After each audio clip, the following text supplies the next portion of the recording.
This is Egan. I share transformational tools and then I show you how to use them.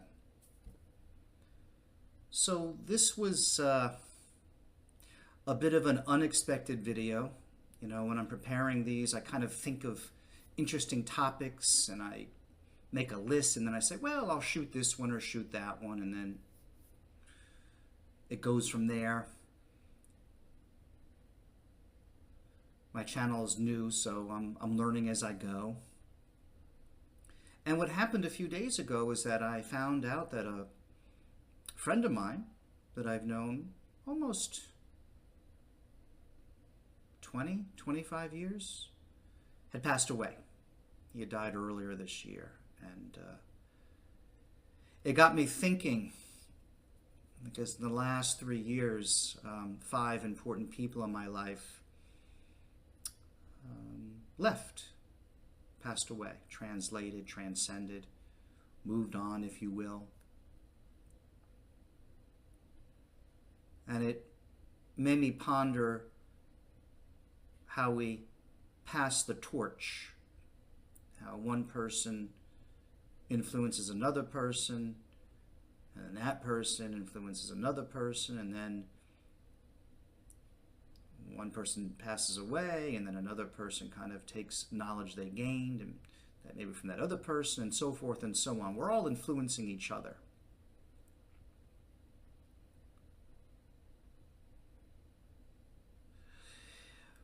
So back in 2021, about three and a half years ago, we were, I think, as a planet trying to still recover from the fiasco of COVID. I had a friend, Andy Botagaro, who passed away. He had been dealing with a type of cancer on and off for a couple of years, and had really been put through quite a grueling process. And then one day, he called me up and explained that he was close to transitioning, and a few weeks later he was gone. Andy was a really great soul, really a very pure, loving, just embodied love. There was always a sparkle in his eyes and a kindness and good-naturedness. Wasn't a bad bone in his body. He was a mystic and a philosopher. He was a writer.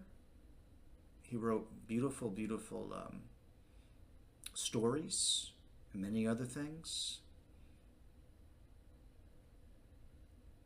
And just was a kind person. He was pretty well known in Boulder, Colorado.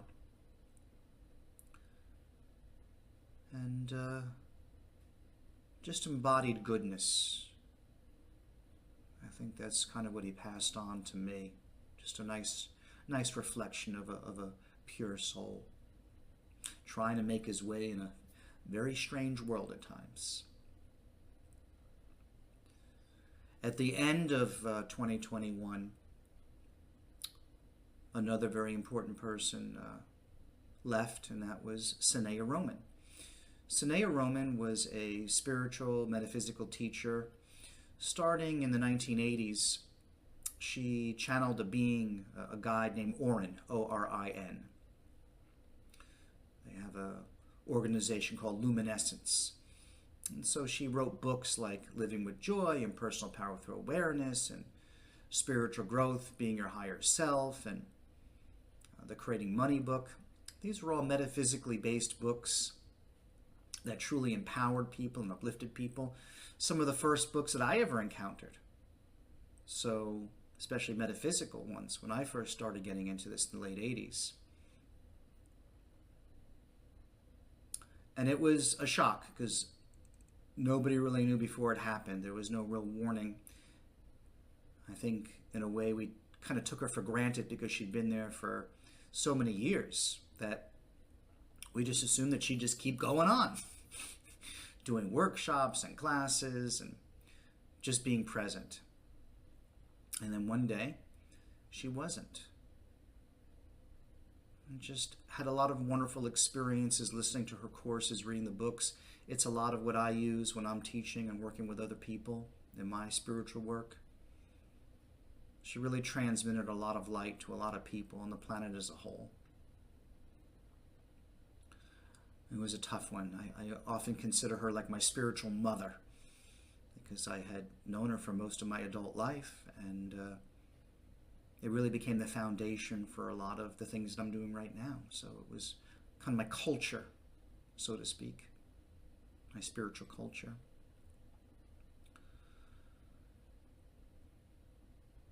Two years ago, in early 2022, my dad passed. His name was Ronald Sakow. My father was a bit of a character, and I guess so am I. He didn't raise me. Actually, my stepfather raised me, and I lost touch with my dad around the age of 3, and then didn't really reconnect with him until about 30 years later. But when I found him, he was a curious kind of person. He had immigrated from Egypt in the 1950s and met my mother and had tried to fit into society and to adapt to a very different culture than he was raised up in. He had a very high intelligence and a curiosity about life. And that was interesting when I met him. We were very similar, even though I hadn't spent much time with him. And so the idea about your genetics or DNA or something, there's definitely something to it because we were very similar. And we look a little bit alike too. I think I missed his intensity and excitement, his dynamism.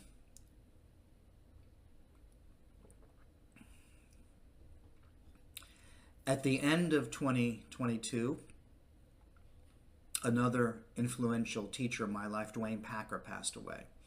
Now, Dwayne had been the partner of Sanaya in the organization called Luminescence.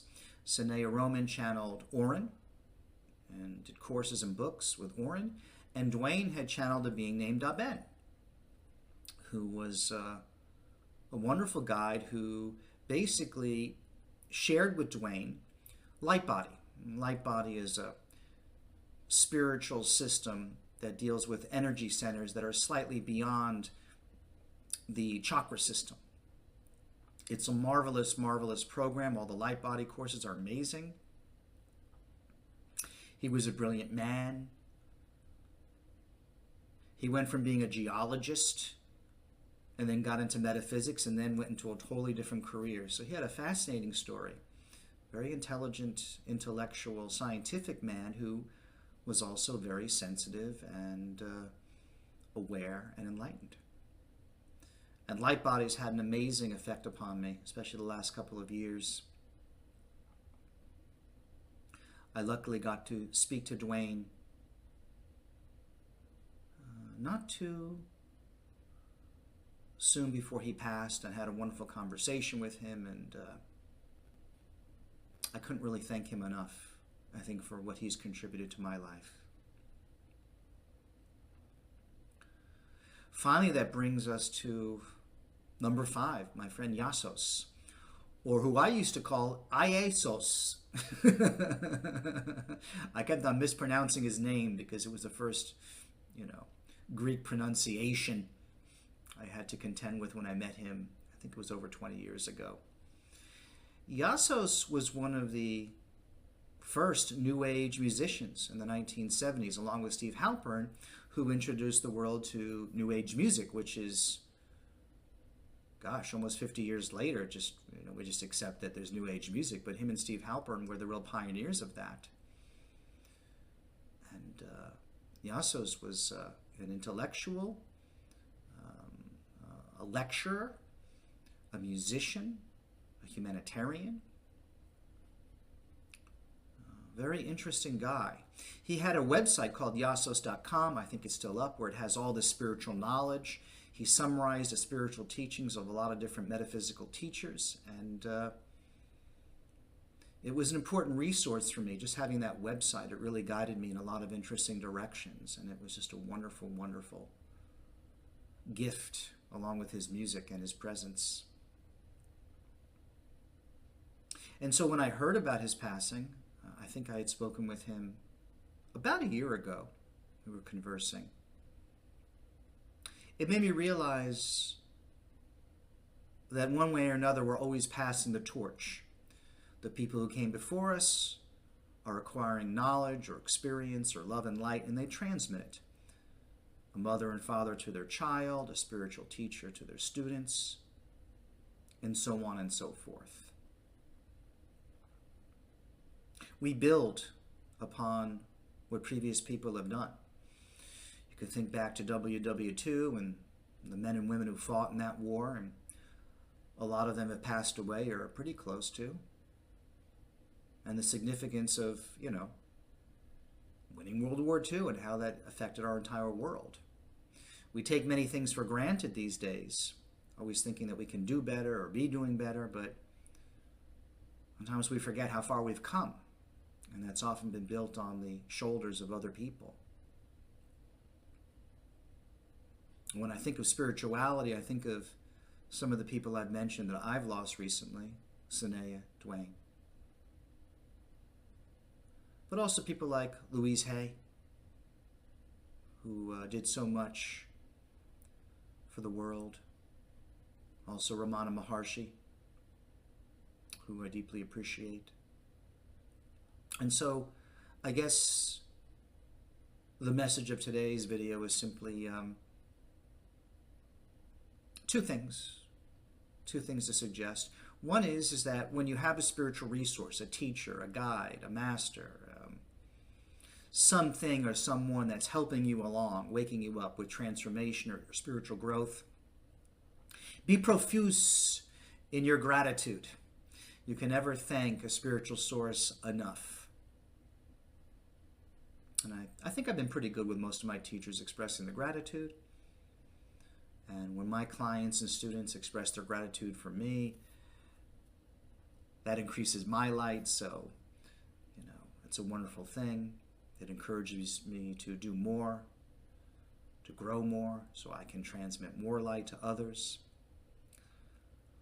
The other thing is that when our loved ones and our influential people in our life have passed on, the best way we can honor them is to embody what they taught us, to carry on, to perhaps take their light, add it to our own, build up our light more, and then pass it on to other people in whatever way we can. Sometimes it's just a kind word or something we write or we say or do. But try to embody the spiritual knowledge, the transformations that you're acquiring, and then pass it on, because there are other people coming up right behind you who could use your light and your love. So let me just take a moment to express my gratitude to Dwayne and to Sanaya, to my friend Andy, to my father for the interesting lessons he taught me, and to Yasos. Thank you, my friend. Your spiritual knowledge and influence will be remembered, and we'll do our best to pass the torch. I will see you in the next video.